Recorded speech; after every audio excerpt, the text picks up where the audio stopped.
नमस्कार दोस्तों, पेश है कारक।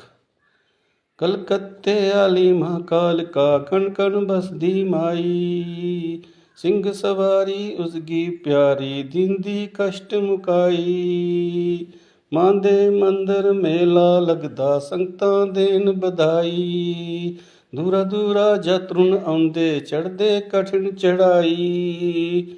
जौरे दे जयकारे लांदे नचदे पैंटा गाई, कर कर सुख शांति बनी रोवे मंगदे शीश झुकाई।